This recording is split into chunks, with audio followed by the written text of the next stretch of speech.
ministrar algo difícil para mim ministrar. É um tipo de palavra que eu particularmente não gosto muito de pregar. Raramente eu falo sobre o diabo, sobre Satanás.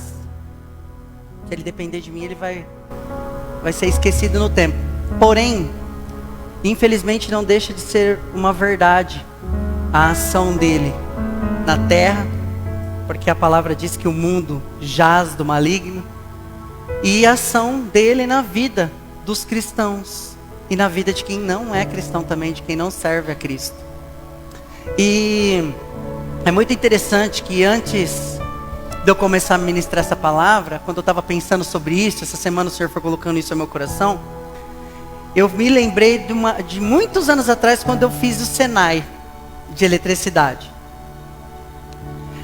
E é interessante que na teoria, talvez a gente vá aprendendo muitas e muitas coisas sobre o reino de Deus, sobre a palavra, sobre Jesus. Só que muitas vezes quando é ministrado pregações, quando é ministrado algo nos nossos corações, às vezes fica aquele vazio de uma linda mensagem, mas da gente colocar em prática isso. E eu me lembro que quando nós estávamos fazendo o Senai, e tinha o dia que era a prática. A gente aprendia a teoria, como funcionava, o que significava, os valores, os fios, os produtos que se usavam ali, as ferramentas que usávamos, que nós iríamos usar para desenvolver aquilo que nós estávamos aprendendo. E era muito bacana quando a gente ia para a sala da prática. E lá tinha uma bancada, e então reunia todos os alunos em volta dessa bancada. E o professor, ele tinha uma técnica muito bacana, que era mostrar para a gente como nós não deveríamos fazer. Geralmente a gente vai ensinar alguém, então a gente vai passo a passo mostrando como se faz, que era o que a gente aprendia na teoria. Chegava na aula prática, o professor ia montar um circuito elétrico, então ele fazia o seguinte: olha, eu vou mostrar para vocês o que vocês não devem fazer e o que vocês não podem. Eu acho que você deve baixar um pouquinho meu microfone. Então, ele montava e mostrava pra gente, tá vendo aqui, ó? Não pode ligar este fio aqui. Por quê? Porque se vocês ligarem este fio aqui, olha o que vai acontecer. E quando ele ligava, pegava fogo em tudo, derretia todo o fio. A gente ficava totalmente assustado com aquilo. Falava, nossa, vai pegar fogo. Ele sabia que só iria derreter o fio ali, fazer aquela fumaça. Então ele mostrava nessa prática o que não deveríamos fazer. Por quê? Porque quando vemos o resultado do que não devemos fazer, a gente cria um certo temor. Se você voltar às pregações de 20 anos, 30 anos atrás, e você for ouvir as pregações dos homens de Deus, as pregações nunca eram voltadas ao homem. Olha, como fazer você vencer, como fazer você melhorar de vida. Era sempre voltado à cruz e ao arrependimento. Esse é o nosso principal do Evangelho. É o arrependimento, é a salvação, é o feito da cruz, é o está consumado, é o fuja do pecado. E hoje, com tudo que nós temos disponível nas nossas mãos, cada dia que passa, aparece mais gente pregando. Agora não é mais teoria da prosperidade, mas é o coach, né? Agora é coach ministerial. É os passos e os trajetos e as coisas que você vai fazer para você conseguir vencer na sua vida no nome de Jesus. O problema desse tipo de pregação é que vai formando um monte de gente fraca na fé, que quando vem realmente um problema e a tribulação, a primeira coisa que a gente abandona é o caminho de...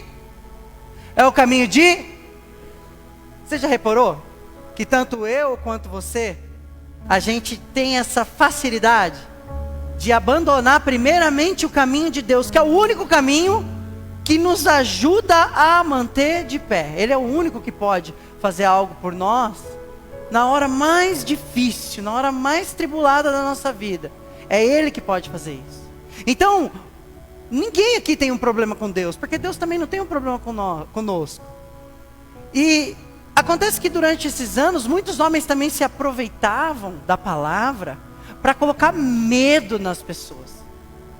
Aquelas pregações, olha, se você não mudar tua roupa, você vai para o inferno, se você tiver uma televisão, aquele monte de coisa que eles misturavam as doutrinas humanas com a doutrina de Deus, e as pessoas que estavam aí, por falta de conhecimento, elas escutavam aquilo, e muitas vezes a vida dela era privada de tantas coisas boas que elas poderiam viver, porque esses homens manipulavam a palavra para pôr medo nas pessoas. E hoje, com o acesso que nós temos na internet, YouTube, cada um tipo de pregador, eu gosto do fulano, eu gosto do ciclano, a gente tem acesso a todas as coisas. Eu estou aqui ministrando a palavra, vocês estão prestando atenção, mas se eu falar alguma heresia aqui, você falar, aquele negócio que o pastor falou, não me convenceu muito não.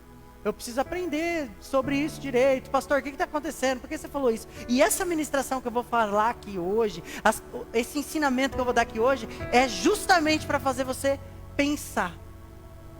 Para você pensar qual trajetória está sendo a sua vida, a quem realmente você está servindo. Porque quando starta isso na sua cabeça, algo é gerado no seu coração, que é chamado de temor. E temor não é medo, é profundo respeito às coisas de Deus. Hoje eu quero falar simplesmente sobre possessão demoníaca. É um assunto muito polêmico, é um assunto que muita gente vai ficar tipo, uau, eu não acredito que eu sou um possuído por Satanás de vez em quando. Porque você vai ver no decorrer daqui, dos escritos, da palavra, que a gente vai ler bastante coisa, que homens de Deus foram usados pelo inimigo em certos momentos da vida deles. E detalhe, eles nem perceberam que isso aconteceu. E eu quero começar aqui lendo o capítulo 5 de Atos dos Apóstolos. Você pode abrir a sua Bíblia. São 7 tipos de possessão, deve ter até mais, mas eu coloquei 7 para não ficar muito longo, muito extenso. E eu vou começar pelo terceiro tipo, que é esse aqui.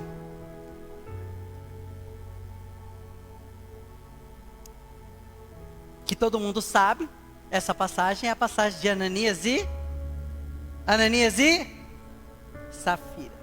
Justamente. O que aconteceu aqui, nesse momento, antes de eu começar a ler o Evangelho, é que era a parte onde todo mundo estava vendendo tudo que tinha e levando lá e depositando nos pés dos apóstolos. E os apóstolos usavam aquelas doações para manter a comunidade em Cristo.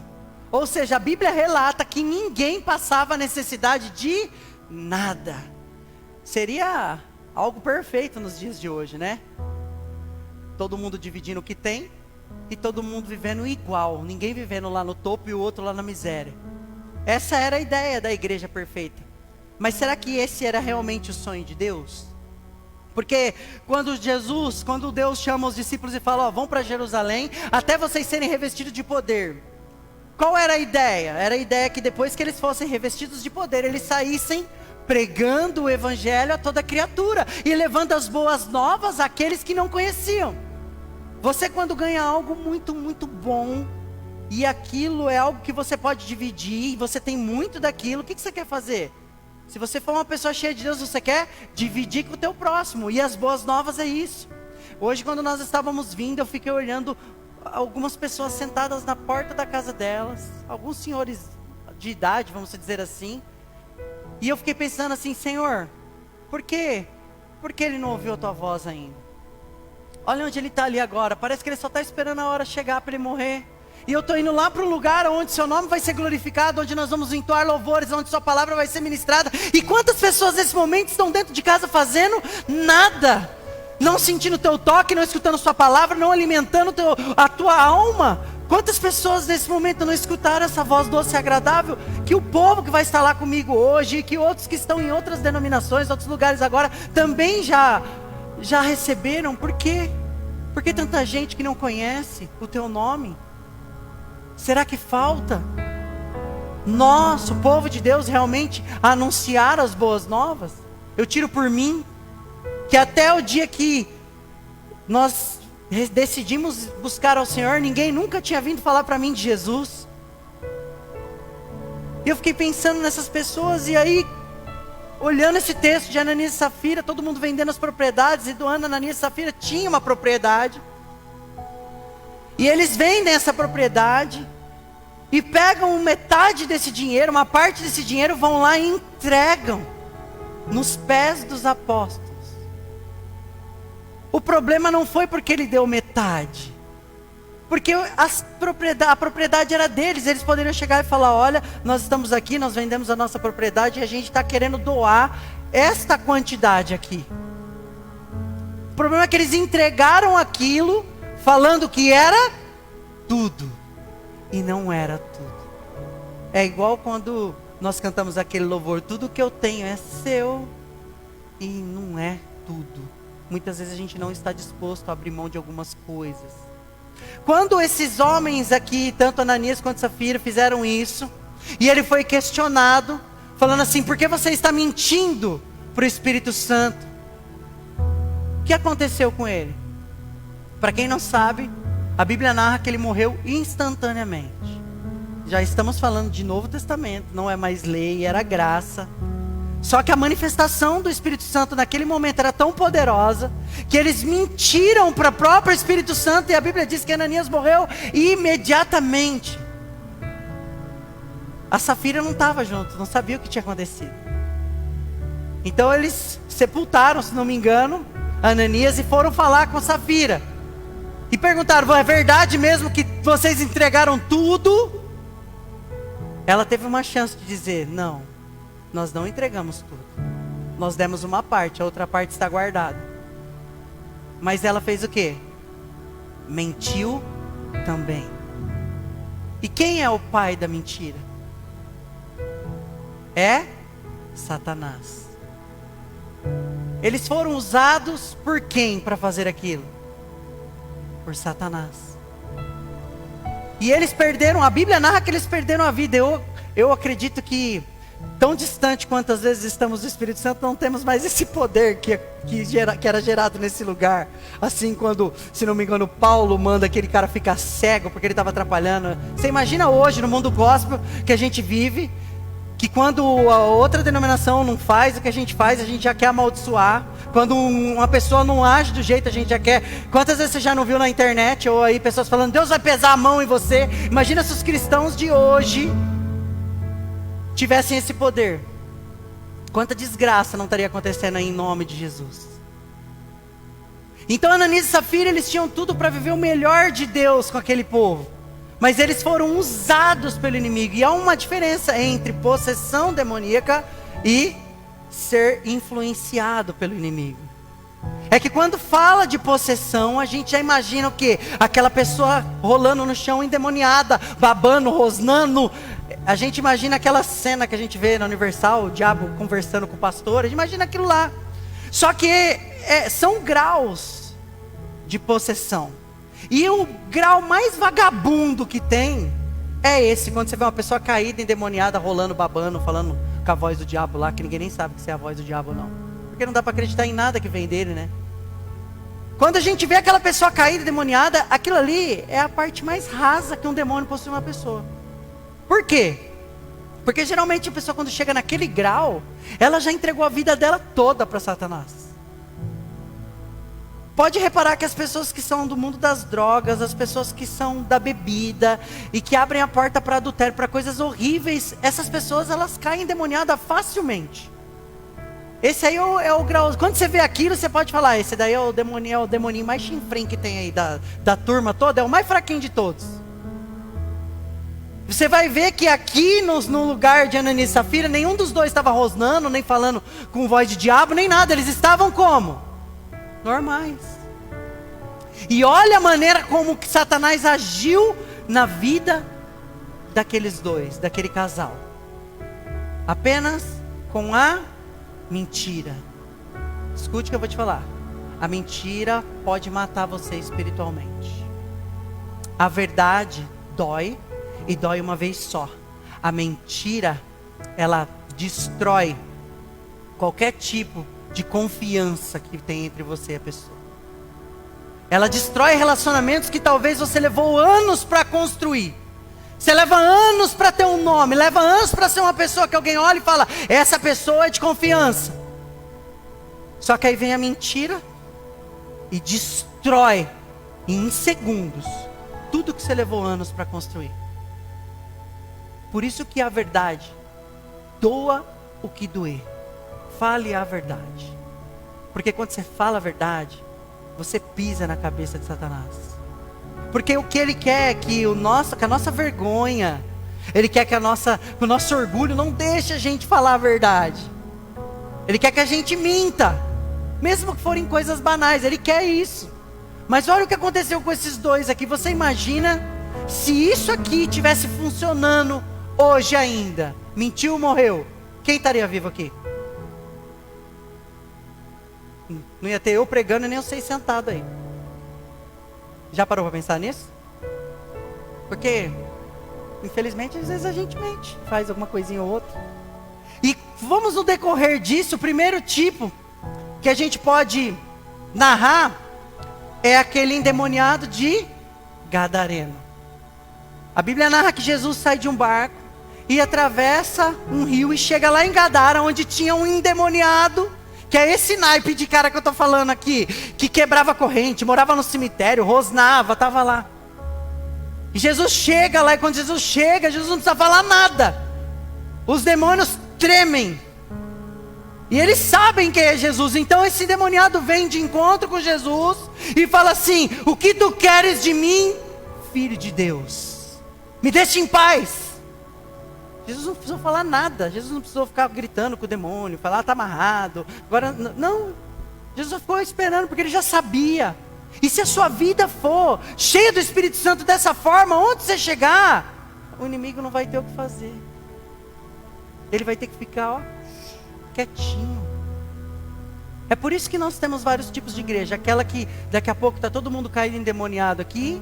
E a outra que é como essa, que você vem, escuta a palavra e vai embora para sua casa sem ver nenhum tipo de manifestação ridícula dessa, de Satanás. Porque o que ele quer é ibope mesmo, ele quer moral, ele quer falar, eu faço e aconteço lá dentro da igreja, inclusive. É isso que ele quer. E aí esse demoniado de Gadareno, ele chega lá e fala que tu queres de mim, mas olha, não manda eu sair daqui, não, deixa eu pular, entrar nos porcos ali. E Jesus, beleza, pode ir. E aquele homem fica liberto. Ele olha para Jesus e fala, onde você vai? Eu quero te seguir. Jesus fala, não. Sai e vai pregar as boas novas do que você recebeu. A Bíblia diz que a pregação daquele cara alcançou Decápolis. É um conjunto de 10 cidades. Olha a manifestação de Deus na vida de uma pessoa, como é capaz de gerar tantos e tantos frutos. A Bíblia não narra que aquele homem estava lá fazendo cursinho, não estava aqui frequentando igreja, não narra. A Bíblia diz que ele teve um encontro com o Filho de Deus Altíssimo. E talvez para nós o que falta realmente é esse encontro. Porque o que a gente conhece é a religião, é umas palavras, são doutrinas, são regras. Mas o que Jesus quer mesmo é ter esse encontro. Mas como é que esse demoniado ficava lá, morando no cemitério, quebrando corrente? Essa daí é a coisa mais fácil que tem. Se a gente continuar andando no Evangelho, a gente vai ver lá em Mateus, capítulo 17, versículo 14. Um menino que era doente, que se jogava no fogo. Se você ler a narrativa, você vai ver que o pai desse menino estava desesperado, porque os discípulos tinham ido lá e não conseguiram resolver o problema. Então esse homem, ele chega até Jesus e fala assim: Senhor, pode me ajudar? Porque se tu quiseres, tu podes me ajudar. O meu filho está doente. Ele não sabia que o filho dele estava endemoniado. Ele achou que o menino estava doente, porque o menino se tribuchava, se jogava no fogo, se jogava no chão. Então Jesus diz: homens de pequena fé. Homens de pequena. Até quando vou ter que andar no meio de vocês? Geração incrédula. Então Jesus expulsa o demônio daquela criança, daquele menino. Ele não estava doente, ele estava endemoniado. Era a força maligna que fazia o moleque ficar doente. A Bíblia diz que o moleque se sacode violentamente e é liberto. É outro tipo de possessão. Era diferente daquele que estava lá no cemitério. Eles achavam que o menino estava doente, mas o menino estava endemoniado. Jesus liberta ele. Aí você fala, nossa, mas como uma criança podia estar endemoniada, não é horrível isso? E aí a gente tem que fazer um estudo sobre isso, sobre as maldições hereditárias. Mas a Bíblia narra essa situação. Aí vem Ananias e Safira, duas pessoas normais que chegaram no lugar, está aqui, doaram. Olha que benção. A gente não vem aqui, doa aqui ou doa ali para quem precisa. A Bíblia narra isso, que Ananias e Safira vendeu a propriedade do homem, metade. Tem gente que lê essa passagem e fala, nossa, mas esse Deus é ruim, porque quem é que doa a propriedade e doa metade ainda? Eles doaram metade e ainda passaram por isso. Mas o problema deles era a mentira. Ananias e Safira estava possuído por Satanás? Quem acha que sim ou que não? Quem acha que sim, levanta a mão. Eles estavam, gente. É que vocês acham que possessão é só quando o cara está estribuchando. E todas as vezes que você age em nome do inimigo, você está sendo possuído. Não no sentido de tomar a sua consciência, mas no sentido de influenciar a sua mente a fazer o que não presta. É forte isso, é difícil de engolir isso. E você vai ver isso, sabe aonde? O discípulo que andava com Jesus.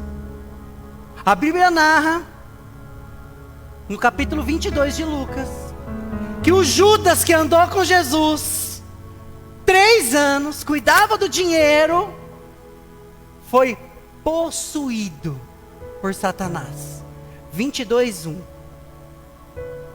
Coloca aí. Lucas capítulo 22. Eu fiquei de cara, porque eu nunca tinha me atentado que Judas tinha sido possuído. Porque era automático, até para mim era assim, poxa, ele ficou possuído, ele tinha que dar sinal. Mas não. Olha só, a Bíblia diz, se a gente for ler lá no capítulo de Lucas.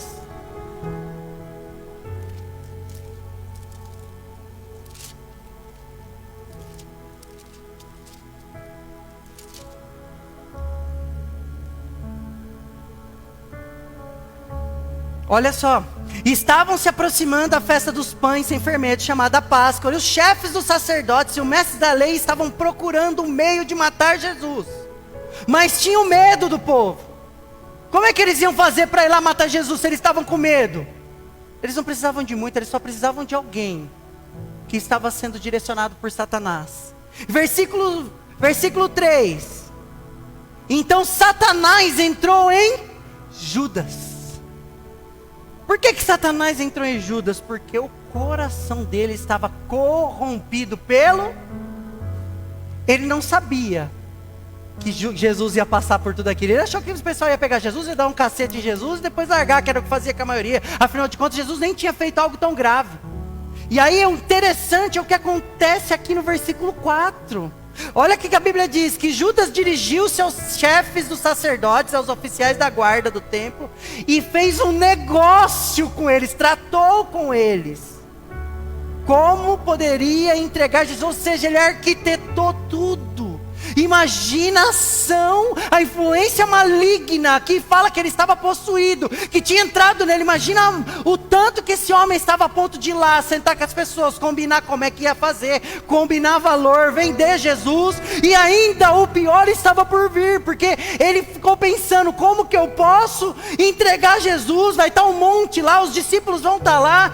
E eu não sei se vocês sabem, porque aquele povo daquele lugar é tudo da mesma cara, por isso eles não sabiam quem que era Jesus. Então Judas faz o seguinte, não tem problema, na hora que nós chegarmos lá, eu vou lá e vou fazer o quê? Vou dar Isso é um grau de possessão. Isso aí o diabo já está ninja. É fazer pessoas beijar você, sendo usado por Satanás. Ou fazer você beijar pessoas e sorrir para pessoas sendo usado por ele sem nem mesmo perceber. Porque quando o cara está endemoniado, você corre. Quem tem medo dessas coisas aqui? Já viu gente endemoniada caindo e tem medo? Tem medo, né? Então, o que você faz quando você vê alguém caindo endemoniado? Você corre, vaza, vai longe. Agora o problema é quando a pessoa vem sorrindo. Ai, meu amor, ai, que saudade de você. Ai, como você tá linda, né? Esse é o pior, um dos piores graus que Satanás consegue influenciar. Que Satanás consegue influenciar a vida de uma pessoa. É muito interessante porque o Judas, ele comeu a ceia junto com Jesus. Participava das coisas. Esse grau de Satanás ficar se expondo aí, rolando pro chão, isso aí. Isso é o que menos vemos hoje. Só que existe uma explicação para tudo isso. Porque se você for olhar a narrativa do Evangelho, no que Judas fez, e for transferir isso para os dias de hoje, a gente vai ver uma das maiores ferramentas que Satanás tem inserido nos nossos corações, que é a ingratidão. A ingratidão é algo que arrebenta pessoas ao meio. Qualquer um de vocês já passou por isso. Fez coisas para alguém que você amava, que você gostava, e quando você menos esperava, essa pessoa foi lá e apunhalou você pelas costas. E aí você fica aquele sentimento, como pode? Como essa pessoa fez isso comigo? Olha o tanto que eu fiz. Aí ainda escuta assim, vai ficar jogando na cara? Não é questão de jogar na cara, é porque não dá para acreditar que você teve capacidade de fazer um negócio horrível desse, cara. Quem mais te estendeu a mão, quem mais te ajudou, você vai fazer um negócio desse? Isso é tudo coisas que estão sendo lançadas por Satanás muitas vezes na nossa vida. A gente vai continuar aqui, ó, na descrição, e vai olhar agora uma coisa simples, que muitas vezes não conseguimos cumprir, que saiu da boca de Jesus, que é Mateus capítulo 5, versículo 37, onde ele diz que o seu sim seja, e que seu não seja. Pastor, tá bom. Tem vezes que eu falo sim e não consigo. Só que não sou eu que estou falando. A Bíblia diz na sequência que o que passar disso procede de quem? Do maligno. E hoje no nosso meio, na nossa vida, a gente nem dá tanto valor para a nossa palavra, o quanto nossa palavra vale. Eu já falei isso várias vezes. Antigamente marcava na cardineta lá na venda. Os caras iam comprando, as pessoas que moravam no sítio iam comprando o ano inteiro, semente, tudo que precisava para plantar, e era tudo no fio do bigode. Hoje não é nem bigode tem mais, não dá nem para arrancar o fio. Era tudo aqui, ó, na palavra. No fim do ano eu venho acertar com o Senhor. Pode ficar tranquilo, rapaz, o Senhor confia no você. E chegava no fim do ano, ele ia fazer as vendas dele, ia lá e arcava. Por quê? Porque as pessoas sabiam que a única coisa que elas tinham mesmo era palavra. É o caráter do homem, é o que vale. Hoje a nossa palavra muitas vezes não vale nada. Quando fala num lugar, a pessoa vai comprar fiado, porque eu sou evangélico. Vixe, melhor vender para outra pessoa. Não vende não, que você não vai receber. Isso dá um calote, não paga ninguém. Porque no culto eu peço perdão e Deus me perdoa. Afinal eu já dei o dízimo lá na igreja, então não tem problema, Deus vai me abençoar. E eu já ouvi isso. Ó, é melhor você ficar devendo para o seu irmão do que dever para Deus, senão seu nome vai para o SPC do céu. Culto de domingo. Cheio de empresário dentro da igreja. Imagina. Pastor, não fala um negócio desse não, fulano está devendo até a alma para mim lá. E é isso aqui, ó. Que seu sim seja sim e que seu não. Porque se passar disso, procede do quê? É possessão demoníaca, eu vou ficar rosnando, caindo? Não, só não tenho palavra para cumprir o que eu disse. E a Bíblia diz que quando fazemos isso, isso procede do maligno, não vem de nós. Sabe? O errado continua sendo errado, mesmo que todo mundo esteja fazendo. E o certo sempre será certo, mesmo que ninguém o faça. Ah, mas está todo mundo indo lá fazer. Problema deles, eu não vou lá, porque é errado. Não, mas está todo mundo fazendo, problema deles. Eu não sou todo mundo. É mãe que fala isso. Mas todo mundo tem, mãe. Você não é todo mundo, moleque. É desse jeito, né? Só que quando é conveniente para nós, a gente fala o quê? Está todo mundo indo. Estava todo mundo gritando, solta Barrabás e crucifica Jesus. Será que se nós voltássemos 2000 anos, exatamente naquele dia, nós estivéssemos naquele monte de gente, o que será que a gente estava fazendo? Chorando, dizendo como ladrão da cruz, ele não merece estar aí. Ou a gente ia estar lá, com a multidão, o que está acontecendo aí? Não sei, vamos gritar lá, solta Barrabás, crucifica Jesus. Quem que é Barrabás? É o estuprador, assassino. Não, solta! Então beleza, está todo mundo gritando. Você quer uma possessão demoníaca pior do que essa? Filho do capiroto?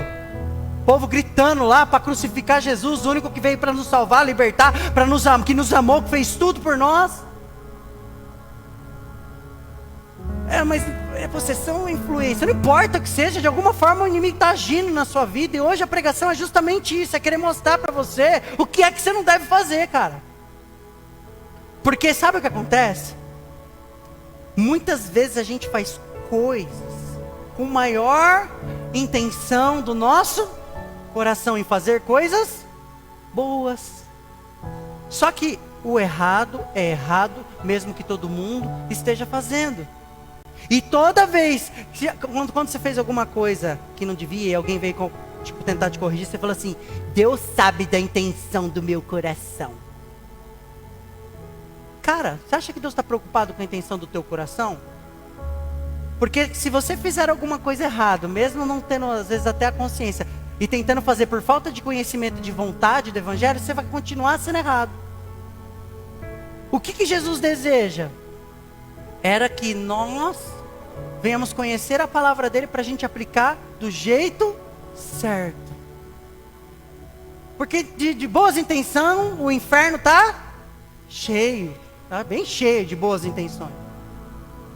E a gente tem isso aqui no capítulo 16, versículo 23 de Mateus. Quando Jesus estava conversando com Pedro, e aí Pedro olha e fala assim: tu és o Cristo, filho do Deus? Filho do Deus? Jesus fala: uau, isso não vem de você, Pedro. Não, Jesus, não, isso vem do alto. E eu vou dar a chave da igreja para você agora. Você vai poder ir lá na hora que você quiser. E as portas do inferno não prevalecerão contra a igreja do Senhor. Tu és Pedro, e sobre esta rocha edifico a minha igreja. 30 segundos depois. Mas é o seguinte: Pedro, para que isso aconteça, eu vou precisar passar por um monte de coisa ruim, Pedro. O filho do homem vai ser levado, vai apanhar, vai ser crucificado. Pedro falou: não vai, eu não vou deixar. Imagina! Qual era a intenção de Pedro? Era boa ou era ruim? Quando você está para apanhar na saída da escola, alguém vai lá e te salva? Ou apanha junto com você? A intenção era? Você acha que Pedro estava lá falando assim: não, vou atrapalhar os planos de Deus. Você não vai não, Jesus, você não vai morrer, você não vai subir no céu, não vai ressuscitar, não vai salvar o mundo não, vou atrapalhar. Você acha que era isso que Pedro estava pensando? Ele estava pensando o quê? Não, você está doido, Jesus, não vou deixar ninguém fazer nada com você, eu vou arrancar a orelha de um já. Pode ficar sossegado. A ideia não era mal, a ideia de Pedro era o quê? Não, eu vou te proteger, Jesus, fica tranquilo. Sabe o que Jesus fala para Pedro? Para trás de mim, Satanás, pedra de tropeço. Você não pensa nas coisas de Deus, mas nas coisas do homem. Pedro tinha a melhor intenção do mundo, mas a partir do momento que você atrapalha o plano de Deus, ou então quer frustrar o plano de Deus, ou então quer impedir o plano de Deus, você é pedra de tropeço. Tem gente que está passando situações na vida, que é onde Deus encontrou condição de curar aquela alma, e você vai lá e salva a pessoa, tirei ela daquela situação, cortou o processo de Deus. Nossa, mas a gente tem esse poder? Livre-arbítrio, irmão. Eu e a Vanessa, né, já fez isso de carrinhola. Hoje a gente olha assim e fala: meu Deus do céu, como a gente foi burro. Porque se você não der a vara na mão da pessoa e a isca e falar se vira, ela vai querer que toda vez que você pesca para ela, assa, coloca a batatinha, põe no prato, põe a Coca-Cola e leva lá na sala para ela comer assistindo televisão. Era isso que a gente fazia. E falava: não anda daqui da cozinha para a sala, a gente vai te levar, viu? Peraí, senta aqui, certinho? Tá bom o som da televisão? Tá, então pega aqui o pratinho, olha o suco, o garfinho, ó, come. Vou ajudar você a mastigar, tá?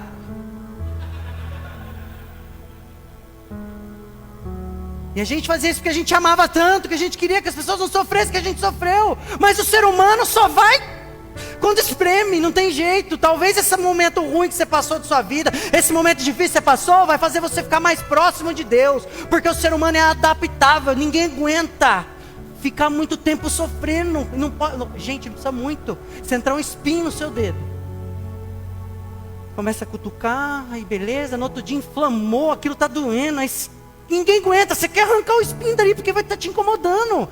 Todo mundo é desse jeito. O problema é que muitas vezes a gente quer cortar processos porque a gente tem dosinha. Deus não ajuda o bonzinho se lasca. Deus não ajuda o ruim se lasca. Deus ajuda o justo, porque Ele é justiça, Ele é justo. Por isso que antes de mais nada a gente tem que analisar a situação. Tem gente que você vai na casa dela, entra lá e ela está passando um momento horrível, por circunstância da vida, perdeu o emprego, alguém está doente, cara. E você vai lá e é um instrumento poderoso de Deus, leva o socorro para a pessoa, apresenta o evangelho, as boas novas, a pessoa reconhece que é o Senhor que está entrando ali, muda de vida e a vida aqui, algum tempo ela se levanta e já ela está ajudando gente que estava na mesma situação. Tem outros que já estão naquela situação porque eles gostam, porque eles sabem que todo dia vai ter alguém batendo no portão e fala, Tó, come aí, ó, Tó, faz essa roupa aí, ó, seu filho. E aí a pessoa não quer saber de nada, você fala de Jesus, ela não quer ouvir, ela não quer nada com nada. E sabe quem são esses? A Bíblia narra que são os filhos da desobediência. E agora que você vai entender tudo isso que eu estou pregando. A Bíblia narra lá em Efésios capítulo 2, versículo 4. Que o diabo atua nos filhos da desobediência. Todos nós pecamos, herdamos o pecado de Adão e Eva. Você pediu para Adão e Eva pecar? Você tem culpa? Não interessa, você herdou o pecado deles. A partir do momento que eles começaram a conhecer o bem e o mal lá, as gerações e gerações, nós hoje conhecemos o bem e o mal. E aí o Paulo fala o seguinte, ó, você diz que quer bonzinho e quer fazer o bem, mas esse bem que você deseja tanto fazer, você não faz. Só que o mal que você não quer, quando você menos espera, as suas perninhas tá, ó, correndo para fazer. Isso é a nossa carne. Isso mostra quem realmente está influenciando a sua vida. E o pecado vem de quem? Tudo que não presta vem de quem? O salário do pecado é a... Veja só, a Bíblia narra aqui em Colossenses 3:5 que as atitudes de desobediência nos tornam filho do capeta. O problema é que muitas vezes a gente desobedece sem sequer saber que estamos desobedecendo. Porque Jesus disse o seguinte, olha, os que me amam de verdade, cara, eles ouvem as minhas palavras e as...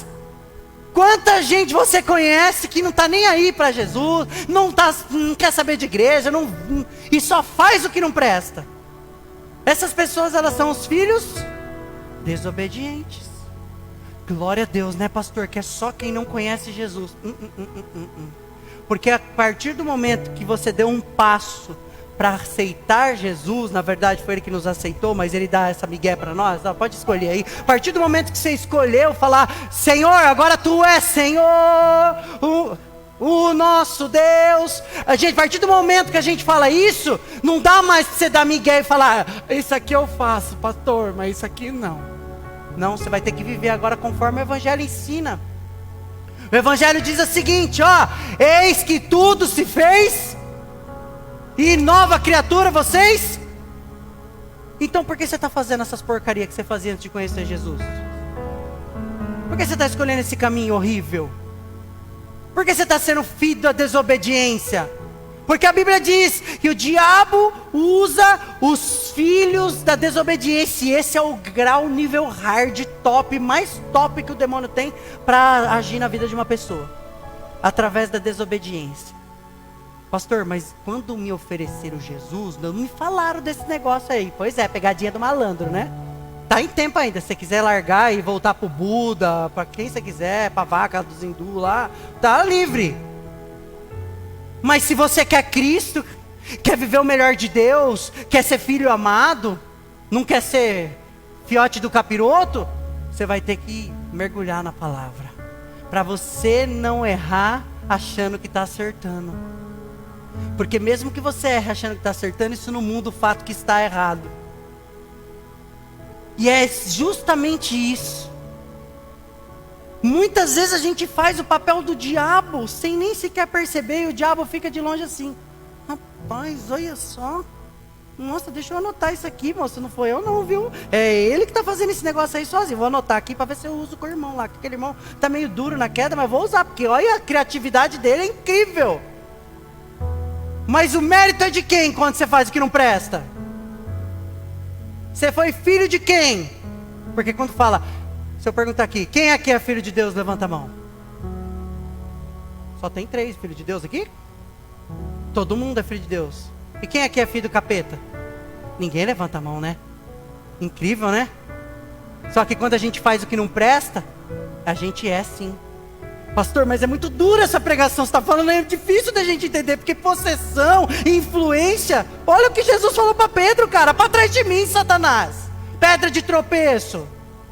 E é isso que Jesus quer nos ensinar aqui, a não ser pedra de tropeço. Talvez você está sendo pedra de tropeço na sua própria vida, com a preguiça que você tem, com o pouco caso com as coisas do Senhor, com a falta de vontade nas coisas do reino. Jesus falou, o reino de Deus é chegado, cara, está aqui dentro, ó. Se alguém falar, está ali, está lá, não acredita não, o reino de Deus é chegado, é boas novas, é novidade. Sabe essa dificuldade que você está passando aí? Então, beleza, você vai passar, mas não se preocupe. Ele falou, no mundo vocês terão problema, mas não se preocupe, eu venci o mundo. É um amor incondicional, que quando você erra, e na sequência você tipo, nossa Deus, o que eu fiz? Ele fala, não filho, levanta, vem aqui ó, porque o tropeçar do homem, o cair do homem, o levantar é de Deus. É um prazer, é um pai, gente. Todo mundo aqui teve pai provavelmente, né? Alguém pode não ter tido, mas teve pai. Você podia ficar mentindo pro seu pai? Você podia ir lá no lugar comprar um negócio que seu pai não mandou e falar assim, olha, eu usei, meu pai mandou eu vir comprar? Antigamente se você fizesse isso aí, imagina o que acontecia quando você chegava em casa depois que ele descobrisse. A vara de marmelo cantava. E olha que eu sei muito bem o que é isso, viu? Meu pai conseguia quebrar a vara de marmelo em mim. E eu era um anjinho. Eu era uma criança tão quietinha. Não sei por que eu apanhava tanto. Meu pai que era muito ruim. Se você conversa com ele, ele fala, eu bati foi pouco. Tinha que ter batido mais. Tinha vez que a gente ia para a casa dos parentes, a hora que chegava na casa dos parentes, ele tirava o chinelo lá, que é para você não fazer bagunça. Apanhava antes de entrar na casa já. Que beleza. Nossa, quanto que meu pai e minha mãe sofreu comigo. E eu não sei, cara, eu tinha alguma coisa em mim, um motorzinho. Porque eu era muito malvado, eu tipo ia brincar com meus primos, e eu acho que eu ficava maquinando, criança até, eu acho que eu era aquela criança lá endemoniada, que o demônio não saiu. Porque eu pegava o carrinho de frição, e colocava no cabelo assim, ó, e viria lá no toco, tinha que cortar lá no...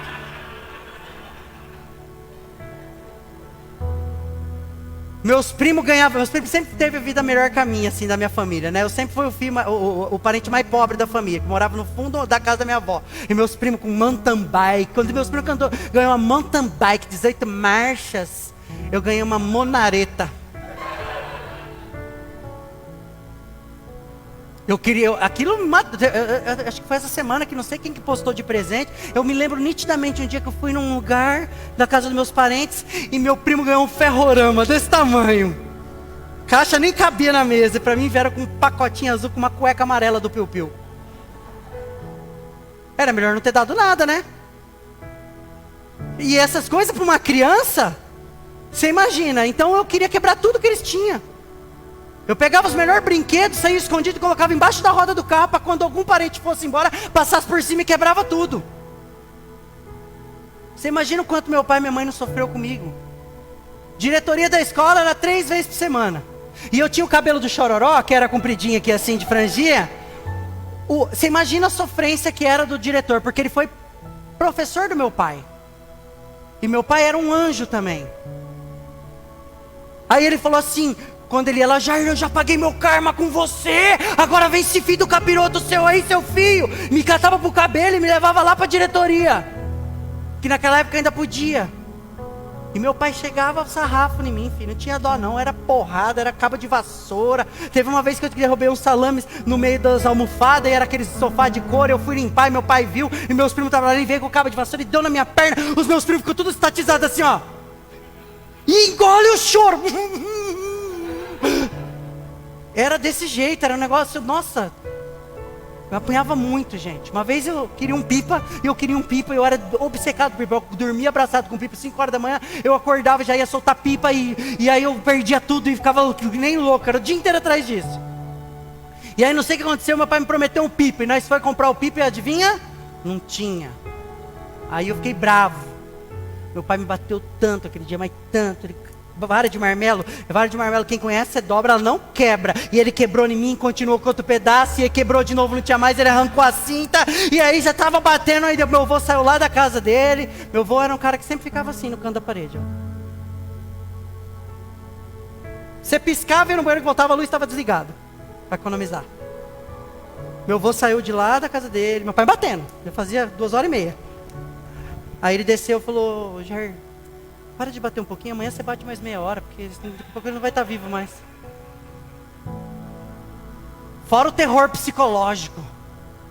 Quando eu fazia uma coisa errada, eu já sabia que eu ia apanhar, porque meu pai tinha aquele olhar do Charles Bronson, assim, ó, ele usava aquele óculos verde, assim, ele erguia assim, ó.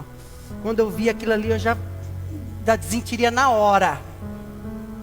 A hora que nós já estava chegando em casa, ele falava assim, você já sabe onde você tem que ir, né? Arranca a roupa e pega a vara de marmelo. Eu já começava a rezar o terço. Pelo amor de Deus. E ele chegava o pau, não tinha dó não. E minha mãe ficava assim, porque minha mãe nunca bateu em mim. E meu pai arrebentava com tudo. Eu nem sei por que eu estou contando tudo isso. Ah, é? Possessão. Se você for ver a história dos dois bonitos, vocês vão entender o que influenciava a minha vida. Se vocês forem saber a fundo qual eram os B.O.s. Uma vida sem Cristo. Ensina teu filho nos caminhos que se deve andar. Não tinha. E é isso aqui, ó. Filhos da desobediência são usados pelo maligno. E muitas vezes a gente desobedece na caruda porque não é interessante andar no caminho de Deus. E por final, o grau mais hardcore, mais top, mais do que esse último que eu falei, é quando nós usamos o nome de Jesus e falamos em nome do diabo, que são os falsos profetas. E quando falamos em falsos profetas, você já imagina os caras aqui fazendo fogueira santa, a porta da prosperidade de 4 metros de altura, fazendo as campanhas. Não. Os falsos profetas são todos aqueles que anunciam o nome de Jesus, mas que no final das contas a intenção e o que eles estão fazendo vai contra tudo que o Evangelho ensina. Você é um profeta do Senhor. Quando você anuncia o Evangelho para as pessoas, as boas novas, mas dentro da tua casa você não vive aquilo, você está sendo um falso profeta. Porque a primeira coisa é teu ministério, é a tua casa. Pastor, mas nós não vai brigar nunca não, vocês vão brigar dentro de casa, vixe. É natural esse tipo de coisa. Dá uns gritos de vez em quando. Essa semana, eu e a Vanessa, foi ontem a gente fez o 2 minutos para a nossa vida sobre gentileza, né? Aí eu fiquei pensando, né? Eu falei, a gente veio aqui no estudo, no ensaio na sexta-feira. Aí tivemos uma reunião aqui no ensaio, alinhamos umas coisas e tal. E a Valentine subiu aqui pra cima. E aí eu falei pra ela, você coloca o fone de ouvido que eu vou falar? Ah não, mas eu não vou colocar o fone de ouvido porque eu não vou cantar hoje. Eu falei, tá, você coloca o fone de ouvido porque a gente vai precisar falar. Não pai, mas aí no domingo, coloca o fone de ouvido! Tá bom. Tem que ser com gentileza. Cara, mas subiu o sangue na hora. Respirei e falei, Senhor, perdoa. Você colocou o fone de ouvido? Falei, então agora vamos cantar. Tem coisa que não tem jeito. Aí ela viu o vídeo, mas a gentileza, onde você gritou comigo. Falei, você tira até Jesus do sério se ele descer. Falei que não sei de onde você tirou esse negócio de questionar tanto, não sei para que você puxou. Nossa, é insuportável. Tudo que você pede, parece que está com paralisia cerebral, não faz nada. Cara, e a gente tem que tentar ser gentil, mas você está falando ali com a pessoa, pedindo amorosamente, e tem hora que você tem que gritar. Isso te faz uma pessoa ruim? Não, não é isso. É como a sua vida é. E aí, finalizando tudo isso, a gente vê isso em Atos 16, versículo 17. Que é quando o Paulo, era Paulo ou era Pedro que estava lá? Nunca lembro. Era Paulo, estava numa cidade, e lá tinha uma mulher que ela era endemoniada. E os donos dessa mulher ganhavam muito dinheiro. Olha que interessante. Só que quando Paulo chega lá, cheio do Espírito Santo, o que aconteceu com o gadareno quando Jesus chegou? Jesus teve que ir lá atrás dele, pôr a mão na cabeça para expulsar o diabo? Ele veio e falou o quê? O que tu queres de mim, filho do Deus? Ele reconheceu. Aqui neste lugar, quando Paulo chega, cheio do Espírito Santo de Deus, sabe o que o cafiote do capeta aqui começou a gritar? Eis aí os servos do Deus Altíssimo. E ela continuou fazendo isso por vários e vários dias. Ela não falava nada demais, ela não rosnava, ela não estava mentindo, ela estava naturalmente só gritando e anunciando. Eis aí o homem. Você já chegou perto de alguém que você sabe que tipo meio que não gosta de você, mas sabe que você mudou de vida? E a pessoa meio que tipo ironicamente fala, ei, homem de Deus, hein? Mulher de Deus. E você sabe que por dentro dela tá... Essa mulher fazia isso, ela gritava, olha aí os servos do Deus Altíssimo. Ou seja, usava o nome de Deus para disfarçar, e aquela mulher estava endemoniada. A Bíblia diz que o Paulo ficou brabo, nervoso, e gritou, sai em nome de Jesus. E a Bíblia diz que na mesma hora, ela foi liberta. Tomaram um cacete depois e foram jogados para fora da cidade, porque os senhores lá dela não iam mais ganhar dinheiro com aquilo. Mas é muitas vezes o que acontece com nós. Então eu não posso pregar nunca mais o evangelho, pastor? Não, pelo contrário, nós temos que anunciar as boas novas. Mas em primeiro lugar, você tem que ver se o que você prega, você vive. Estava falando sobre essa semana, é muito fácil a gente falar para as pessoas, olha, você vai ser cristão no seu trabalho, você vai ser cristão na tua escola, você vai ser cristão, você vai fazer isso, você vai fazer aquilo. Cara, de verdade mesmo, muitas vezes não dá para ser desse jeito. Porque o ambiente que você está tão podre, tão maligno, que você tem que vigiar só para você ficar de pé, já dá glória a Deus, filho. Porque o mundo está corrompido, está terrível, o mundo jaz do maligno mesmo. Então a gente tem que anunciar o evangelho, a gente tem que vigiar para não cair, a gente tem que ficar vigilante, porque a gente vai olhar, porque senão a gente peca, porque a gente vai ver no celular, senão a gente peca. E cara, é 2 minutos para você cair. Aquele que está de pé, a palavra diz, cuidado para que não. Por quê, gente? Porque tem muita coisa boa aí que a gente olha e fala, isso aí não tem problema nenhum não. Pode usar, pode comer, pode fazer, pode assistir, não dá nada. Tem gente que já assistiu Lúcifer todas as temporadas e ama o diabo. Eu fui assistir Lúcifer. Assisti 2 capítulos e já parei, eu estava gostando do diabo. Porque os caras manipulam a sua cabeça mesmo. O diabo bonzinho, que beleza. O diabo que ajuda as pessoas, esse diabo bonzinho, né?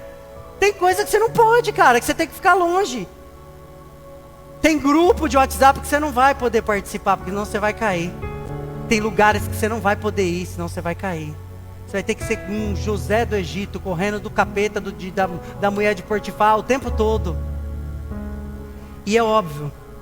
Nossa, como passou rápido. É óbvio que falar tudo isso é muito fácil. Mas eu quero te mostrar o que acontece quando você vive o oposto disso. Que está em Gálatas, capítulo 5, versículo 22. Liga aí, Vinícius.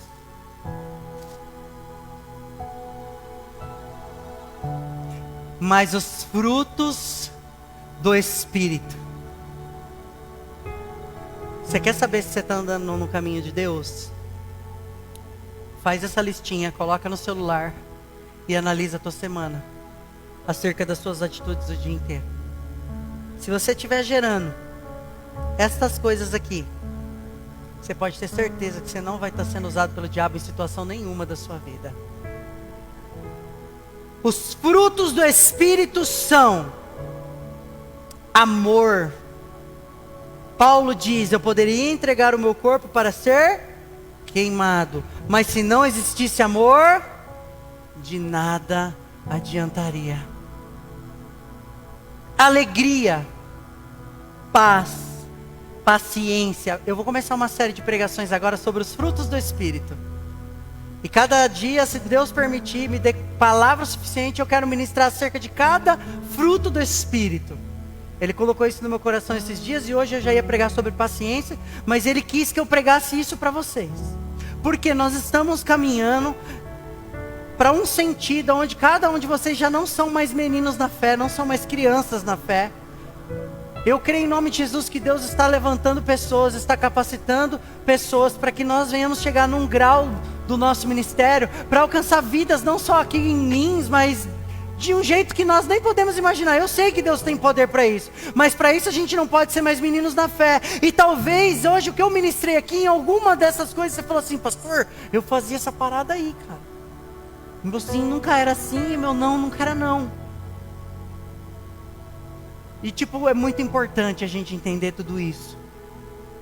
É muito importante a gente não ser filho da desobediência. E é muito importante a gente gerar frutos do Espírito. Porque aquele que está ligado no Senhor, que está ligado na videira verdadeira, vai gerar isso. Vai gerar o perdão. Vai gerar várias coisas. Sabe, épocas da nossa vida que eu e a Vanessa passamos por tantas coisas horríveis e difíceis que a gente mesmo, foi plantar e o diabo, a gente abriu a porta, o diabo entrou e a gente fez o que não prestava. E a gente viu como tudo foi restaurado em nome de Jesus. Então, naquela época você acha que eu falava assim: Senhor, por que eu estou passando por isso? Nem falava Senhor, falava tipo, por que eu estou merecendo isso? O que eu fiz? Eu não entendia. Hoje eu entendo porque Deus me deixa para subir aqui em cima, porque eu tenho testemunho para dar acerca disso. Eu tenho testemunho para poder falar: cara, é possível perdoar. Olha, é possível mudar de vida. É possível você ser uma pessoa diferente em nome de Jesus. Eu já contei isso para vocês. Talvez em coisas que você nem fez. Teve uma vez que eu estava dentro da farmácia com meu amigo. O cara parou a moto lá na frente, entrou dentro da farmácia, cumprimentou o rapaz da farmácia, cumprimentou e falou: eita, hein? O tranqueira que você era, hein? E eu fiquei olhando para a cara dele. Eu me lembro tanto que você enchia a cara lá no murinho da prefeitura. E eu olhando para ele, eu nunca bebi na vida. Eu estava lá, mas não bebi. Mas todo mundo bebia. Então era normal. Aí eu falei: tem até orgulho de ser, agora você é homem de Deus, né? Virou pastor. Não sei se ele falou isso na intenção, virou pastor tá roubando, ou se ele estava querendo dizer mudou. Aí falei para ele: mas eu nunca bebi. Para, rapaz, lembra de ser bêbado lá? Você está enganado, irmão. Você podia estar me vendo lá, fazendo até outras coisas pior do que beber. Mas isso eu não estava fazendo. Nossa, podia jurar que você bebia. Essa era a ideia que o cara tinha sobre mim. Só que quantas vezes eu já escutei de pessoas: cara, é incrível o que Deus fez na sua vida. É incrível como Deus transformou a sua família. É incrível o que Deus tem poder para fazer na vida daquele que crê. Amém? Eu não sei que área você precisa melhorar. Eu não sei aonde Deus tem que agir na sua vida, mas eu posso te dizer uma coisa com toda a convicção: Ele tem poder para mudar e fazer infinitamente mais. Mas não está bom em tal área. Deus tem poder para transformar esse quadro seu em algo muito, muito maior. Você não pode ver saída, mas Ele é o Deus que abre porta onde nem existe paredes. E esses frutos do Espírito aqui são presentes para cada um de nós que decidir realmente viver os sonhos de Deus. E o que Deus quer é isso, que nós hoje, não é ontem, nem amanhã, é hoje, você fale para Ele: Senhor, eu quero ser alguém diferente. Eu não aguento mais a vida que eu tenho, Pai. Eu não aguento mais sofrer o que eu sofro, Senhor. Eu não aguento mais praticar as mesmas coisas que eu pratico. Eu não aguento mais mentir, Pai. Eu não aguento mais enganar. Eu não aguento mais sentir saudade. Eu não aguento mais a preguiça e a falta de vontade. Mas na hora do socorro chamar seu nome. Eu quero, Senhor. Eu quero gerar esses frutos do Espírito. Eu quero que as pessoas sintam a tua presença. Eu quero chegar em lugares que as pessoas não te conhecem e elas verem o brilho do seu poder no meu rosto. Eu quero que elas possam sentir o toque do teu Espírito Santo quando eu abrir a minha boca e ministrar a palavra, por mais simples. Não importa se você fala certo, se você fala errado, mas quando você abrir sua boca, as pessoas sentirem que Deus está na sua vida. Não importa se você vai olhar para a pessoa e falar: Deus vai punhar uma coisa boa na sua vida, mas vindo do Senhor. E esses frutos do Espírito, eles estão aí disponíveis para todo aquele que busca de todo o coração. E hoje é o que eu profetizo na sua vida. Olha que a palavra diz: mas os frutos do Espírito é o amor, alegria, paciência, amabilidade, bondade, fidelidade, mansidão e domínio próprio. Contra essas coisas não há lei. Os que pertencem a Cristo Jesus crucificaram a carne com as suas paixões e os seus desejos. E se vivemos pelo Espírito, também andemos pelo Espírito de Deus. Você pode sair daqui hoje totalmente diferente da maneira como você chegou. Você pode sair daqui hoje andando pelo Espírito. Ele tem isso para você. Ele tem isso para os seus filhos. E Deus está preparando algo maravilhoso para a sua noiva. Nós somos a noiva de Cristo. Que nosso coração venha estar voltado às coisas do alto e à sua justiça, porque as demais coisas vos serão acrescentadas. A palavra diz: quem de vocês pode impedir que um fio de cabelo caia? Sabe quantos fios de cabelo você tem na sua cabeça? Você não sabe o dia de amanhã. Parábola do cara imprudente, do insensato que queria construir um celeiro ainda maior. Falou: mal sabe que vou pedir a sua alma hoje. Talvez as coisas desse mundo, a riqueza, o dinheiro tenham cauterizado o nosso coração, impedindo a gente de viver coisas lindas, extraordinárias com Deus. Voltamos a viver a simplicidade do Evangelho, do arrependimento, dos pés da cruz, para que a gente não seja pessoas usadas pelo inimigo. Tem gente aí, quantas vezes já ouvi falar: nossa, aquele cara vai na igreja, ele é horrível, ele é maligno, ele fala mal, ele coloca as pessoas para baixo, as palavras dele só são palavras ruins. O cara maltrata a família, o cara é horrível. Quanta gente a gente não conhece que a religião formou assim? E Deus está formando esse ministério para libertar as pessoas disso, para a gente ter paz em servir a Deus, para a gente receber essa paz que excede todo entendimento, para a gente ser pessoas que não são adestradas pela religião, mas são pessoas que confiam no Senhor e que conseguem gerar os frutos do Espírito, mesmo no meio da dificuldade. Talvez você está pensando assim: pastor, você não sabe o que eu estou passando. A palavra diz que quando você acha que você está bem, é aí que você está fraco. Mas quando você está fraco, é aí que Ele te faz forte. Você crê nisso? Se coloca de pé em nome de Jesus. Vamos louvar.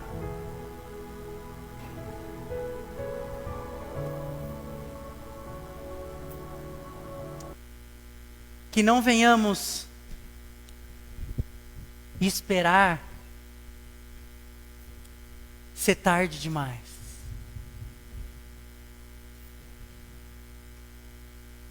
Que não venhamos esperar ser tarde demais.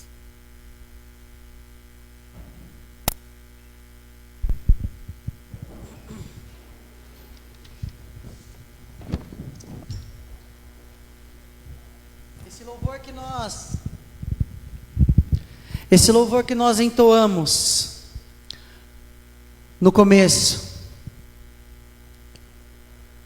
ele fala sobre essas coisas.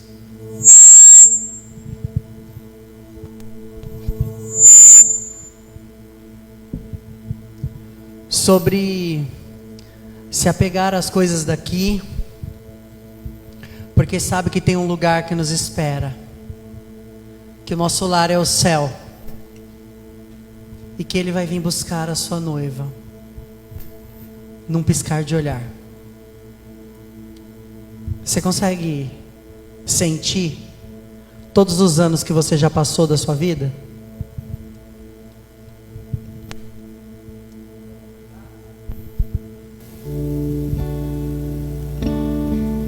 Eu estou com 40 anos. Faz um piscar de olhar que eu fiz 40 anos. Eu não me lembro das coisas. Tudo passou tão rápido. 40 anos voaram. Sabe o que eu sinto? É o presente. Eu só posso viver esse momento aqui, porque o que já foi não volta mais, e o amanhã está por vir. Amém? Amém, igreja? Declare: eu não vou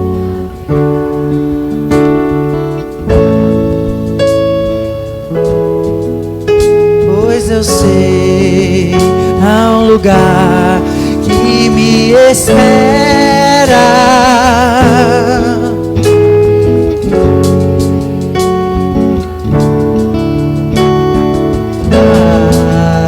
É o céu, meu Jesus, a sua noiva. Ele virá no piscar de olhar.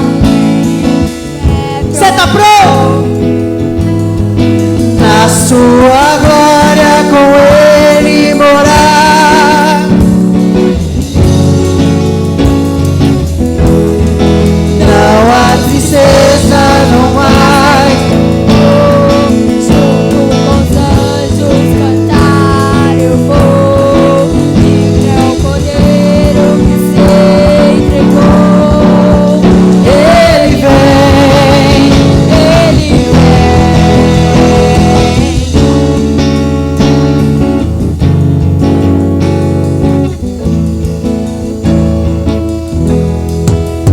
eu não vou me apegar com as coisas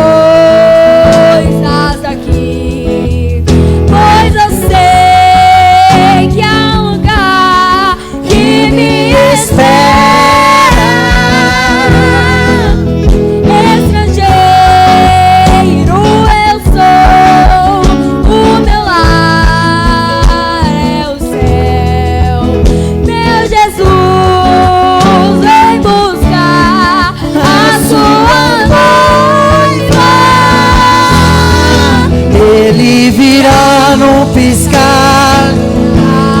E quem estiver pronto com Ele irá, na sua glória com Ele morar. Ele vem, Não mais tristeza, não mais temor. Junto com os anjos cantar eu vou. Digno é o Cordeiro que se entregou. Ele vem, Ele vem. Vamos declarar que Ele é Senhor. Tu és Senhor, o nosso Deus, digno tu és de receber todo louvor. Vamos clamar, então vem, então vem. Tu és Senhor, o nosso Deus, digno tu és de receber todo louvor.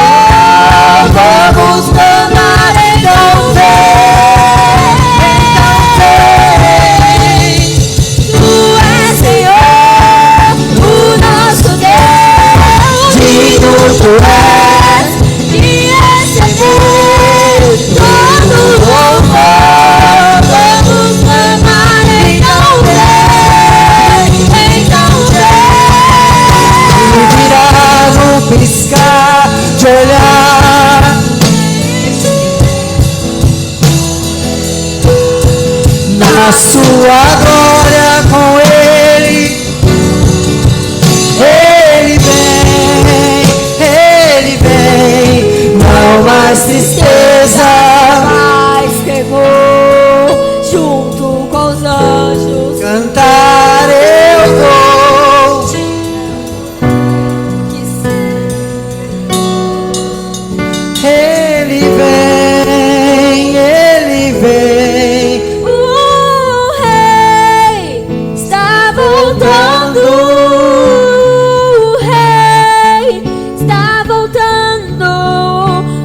trombeta está soando, o meu nome irá chamar.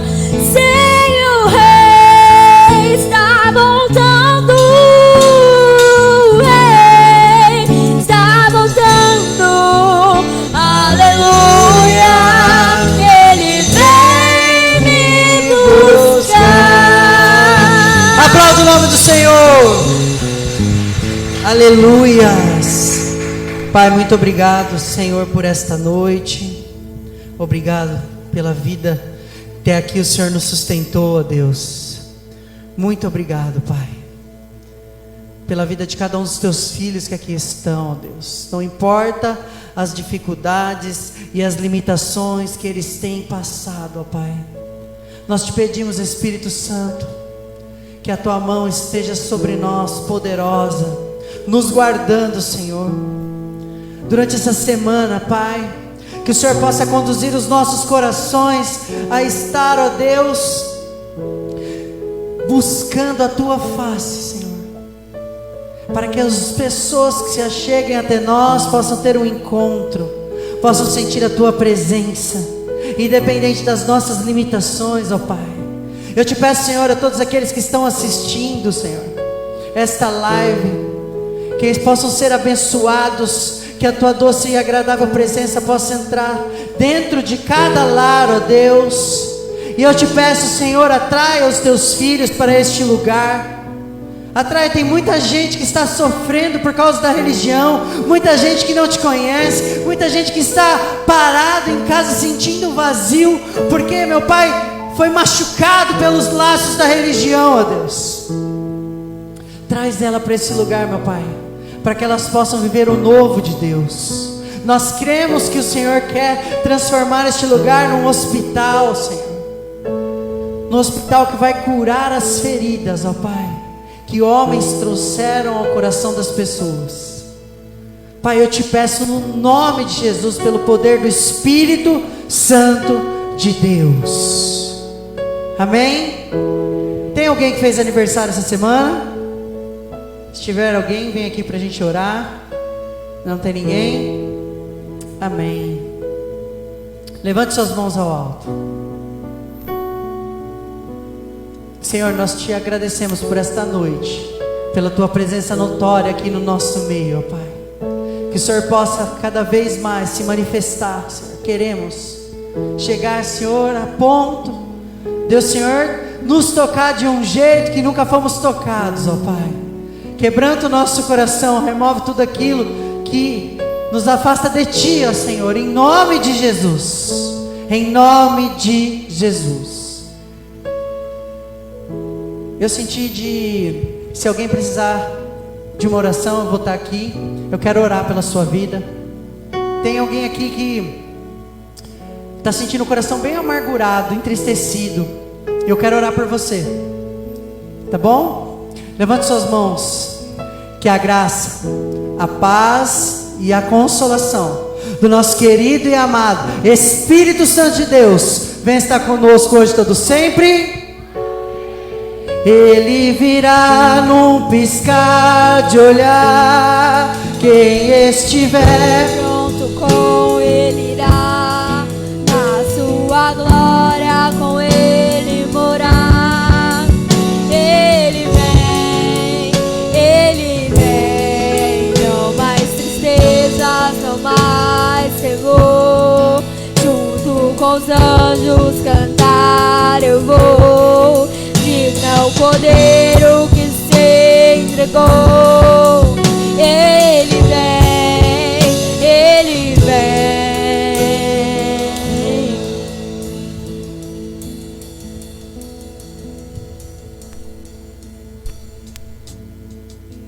Amém.